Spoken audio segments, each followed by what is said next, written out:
Hello guys! For today's video, mag-identify tayo ng isang plant.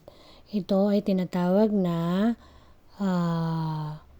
Coccinia grandis or ivy gourd. So, i-identify natin ang kanyang characteristic. So, yan.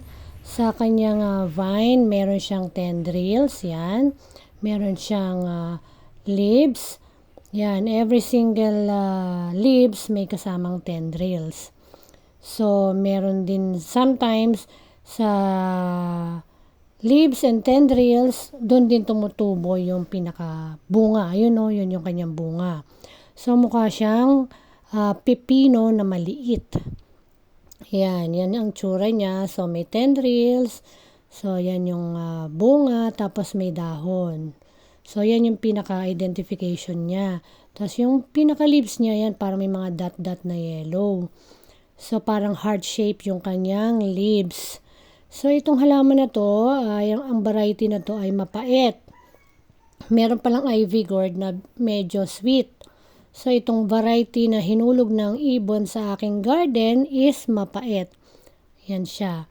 So, meron siyang leaves, may tendrils. Sometimes, nandyan din yung pinaka-fruit.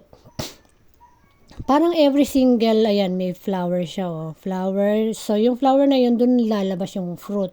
Yan, nag-start na siyang mag-fruit, oh. Unti-unti na nagiging fruit yan, lalaki na lang yan siya.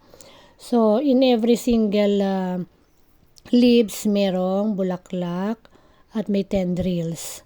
Dun lalabas yung pinaka-bunga. Yun na nga yung bulaklak. Soon, magiging bunga. So, itong halaman nito ay napaka ganda pala sa katawan. Yung akala mong damo lang, hindi pala. So, kinakain ito sa mga bansang tulad ng Africa, Asia, parang ano rin to sa Indonesia. Parang ito yung mga staple food nila. So, dahil sa, ayan, meron siyang shoots, yan. Ginagamit yan sa mga pagluluto. So, kung bago ka lang sa ganitong gulay, medyo siguro konti-konti lang muna kainin mo para hindi ka naman mabigla kung ano man yung benefits na makukuha mo sa kanya. So, pwede kayo mag-research about this plant kasi dito sa lugar namin sa Paniki, Tarlac, napakarami nito. Every time lumalabas kami ng halimbawa, may pinuntahan kami, makikita mo siya every single location dito, merong ganito eh. So, sa mga makakakita ng ganitong plants, yan, i-identify nyo yan. So, yan ay free food from the nature. Kung titikman mo itong gulay, sobrang pait. So, pwede mo siya siguro iluto as ampalaya. Pwede mo siya igisa, lagyan mo ng itlog, yun. Kasi kung kakainin mo siya ng ganyan, parang mahirap siyang kainin. Super pait siya.